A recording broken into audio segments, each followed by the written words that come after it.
जय भीम साथियों।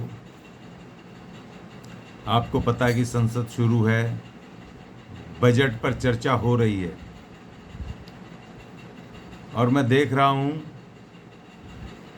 कि बजट के ऊपर सभी सांसद अपनी अपनी बातें रख रहे हैं। वैसे तो राजनीतिक दलों के जो SC/ST के सांसद हैं उनको बोलने की मनाही होती है कि वो बहस में हिस्सा ना लें। जनरल जो कैटेगरी के लोग ही होते हैं वही बहस में हिस्सा लेते हैं। लेकिन ये बड़ा इंटरेस्टिंग है कि कांग्रेस ने श्री चरण सिंह चन्नी, जो पंजाब के पूर्व मुख्यमंत्री हैं, अनुसूचित जाति से हैं और अभी पहली बार वो जालंधर से लोकसभा सदस्य कांग्रेस के उस पर टिकट पे चुन के आए हैं। मैं उनको सुन रहा था, बड़ा इंटरेस्टिंग कांग्रेसीकरण ये दलित के मुंह से उन्होंने बोलवाया है। और मुझे दुख की इस बात का है, सबसे बड़ा दुख इस बात का कि भाई अगर आप कांग्रेस के पार्टी के हो, आपको बनाया उन्होंने, तो आप भले ही कांग्रेस के गुण गाते फिरो, लेकिन बाबा साहब की महिमा को, बाबा साहब के संघर्षों को, बाबा साहब के कार्यों को इस कांग्रेस की गुलामी में क्यों छोटा करते हो? क्यों बाबा साहब को अपमानित करते हो ये कह के कि तुम्हें जो दिया है कांग्रेस ने दिया है, तुम्हें जो यहाँ तक पहुँचे हो कांग्रेस ने आरक्षण दे के भेजा है। ये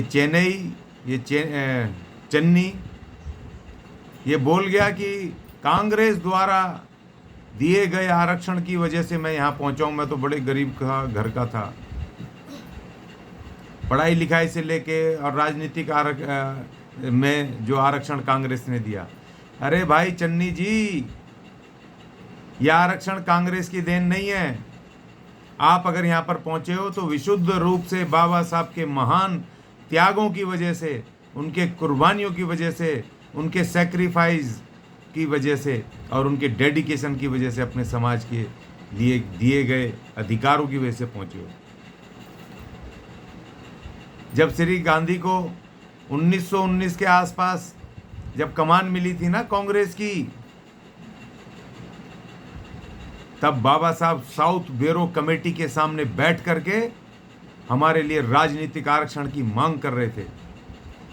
तब वो बात कर रहे थे, अलग निर्वाचन मंडल की हमारे लिए मांग कर रहे थे बाबा साहब। बिल्कुल नौजवान, यंग नौजवान, अपने सारे सुख भूल करके, अमेरिका से पढ़ के आया नौजवान, इंग्लैंड से पढ़ के आया नौजवान, वो जुट गया समाज के अधिकारों की लड़ाई के लिए।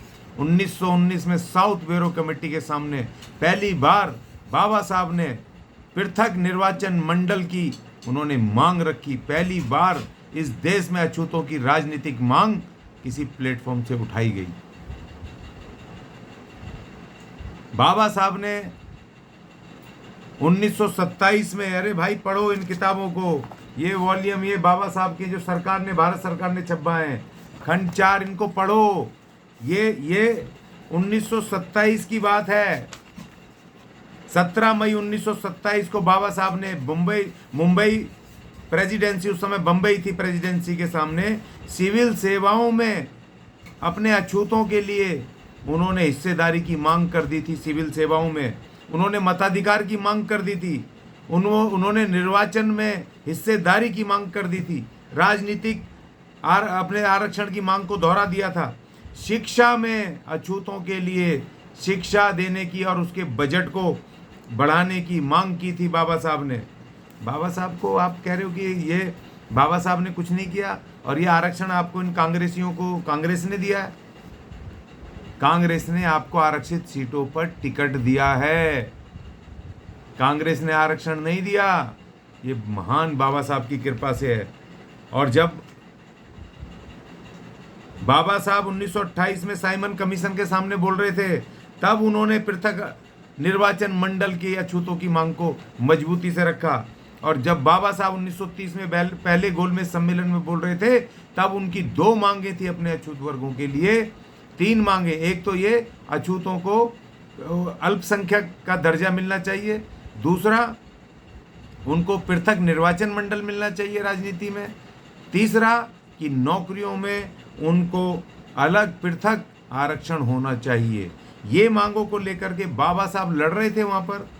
और दूसरी बात ये कि जब बाबा साहब ने दूसरे गोलमेज सम्मेलन में कांग्रेस के श्री गांधी जी को पछाड़ के हरा के, और जब उन्होंने पृथक निर्वाचन मंडल अंग्रेजों से प्राप्त कर लिया बाबा साहब ने, तो तुम्हारी इस कांग्रेस ने उसको छीनने के लिए श्री गांधी बैठ गए भूख हड़ताल पर।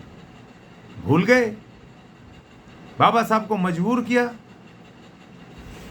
कि उनको अपना पृथक निर्वाचन मंडल छोड़ करके उनको पूना पैक्ट करने के लिए संयुक्त चुनाव प्रणाली लागू करने के लिए मजबूर किया। और वही संयुक्त चुनाव प्रणाली वो चाहते थे कांग्रेसी और श्री गांधी, जिससे कि तुम्हारे जैसे लोग कांग्रेसी वफादार पैदा हों, अपने समाज के वफादार ना हों। इसीलिए आपने वहां पर अपनी चर्चा के दौरान ये कह दिया तुम्हें कांग्रेस ने की कृपा से तुम यहाँ पर पहुंचे हो। और यही कुछ दिन पहले हमारे आपके कांग्रेस के जो दलित अध्यक्ष बनाए नाम मात्र के खड़गे साहब, उन्होंने भी सोनिया गांधी जी को कहा था कि मैं तो सोनिया गांधी जी की वजह से हूँ। अरे कांग्रेसियों, कुछ तो शर्म करो, आंखों में थोड़ा सा कुछ तो लिहाज लेकर के आओ। बाबा साहब के प्रति कुछ तो थोड़ी तो उनके, अगर उनके लिए अच्छे नहीं बोल सकते मगर उनके उन कुर्बानियों के तो मिथ्या मत करो, उन कुर्बानियों को, संघर्षों को जो उन्होंने हमारे लिए किया है। बाबा साहब ही थे, बाबा साहब ने भारत के संविधान में उन्होंने हमारे लिए SC ST वर्गों के लिए राजनीति में, शिक्षा में, रोजगार में, हर चीज में उन्होंने हमारे रिजर्वेशन रिटर्न में बाबा साहब ने किया। भाई कांग्रेस ने क्या किया है? क्या दिया तुम्हें कांग्रेस ने सिवाय गुलामी के, चमचागिरी के?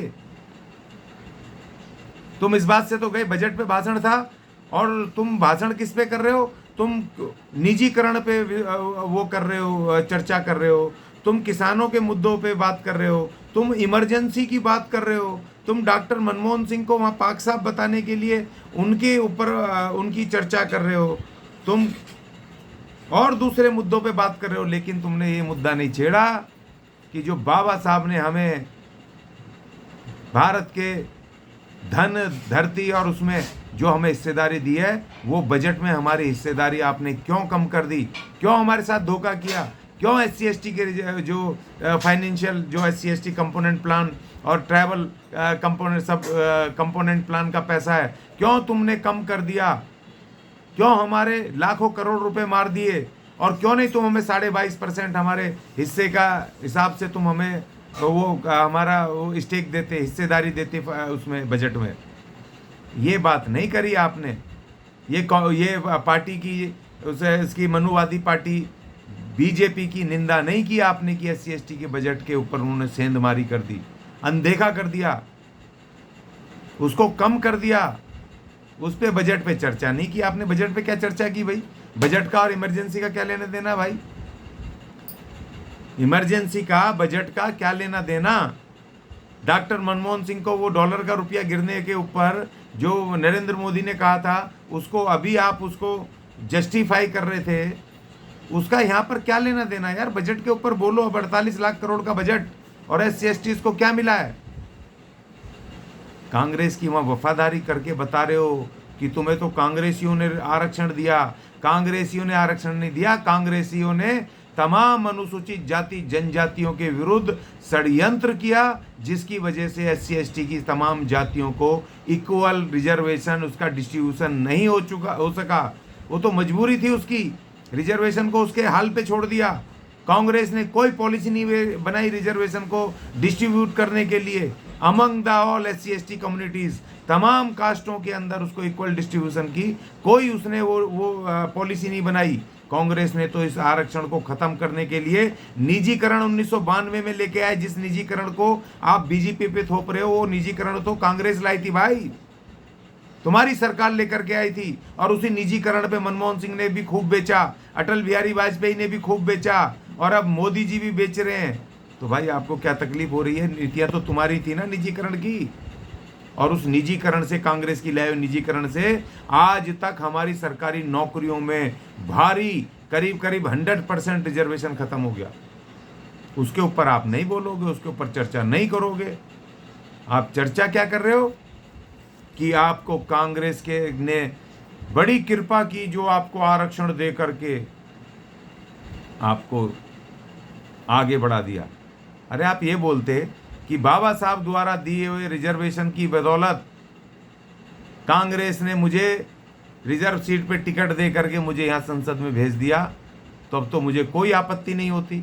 मगर आपका स्टेटमेंट कि आपने कहा, श्री चरणजीत सिंह चन्नी साहब, आपने कहा कि आपको आरक्षण कांग्रेस द्वारा दिए गए आरक्षण की वजह से स्कॉलरशिप मिली, यहाँ तक पहुँचे। स्कॉलरशिप से लेकर के तमाम चीज़ें, सारे बजट, सारा रिजर्वेशन टोटल सिर्फ और सिर्फ बाबा साहेब डॉक्टर भीमराव अंबेडकर जी की बदौलत है, ना कि कांग्रेस की बदौलत। और कांग्रेस ने लगातार उस बाबा साहब जी द्वारा दिए गए उन संवैधानिक अधिकारों को तोड़ने की कोशिश की है, जो निरंतरता आज तक जारी है। मैं आपके इस बयान की घोर निंदा करता हूं और आपसे कहता हूं कि आप अपने उस बयान को तुरंत वापस लेके बाबा साहेब डॉक्टर भीमराव अंबेडकर और पूरे दलित SC ST वर्गों से क्षमा याचना करें, माफ़ी मांगे।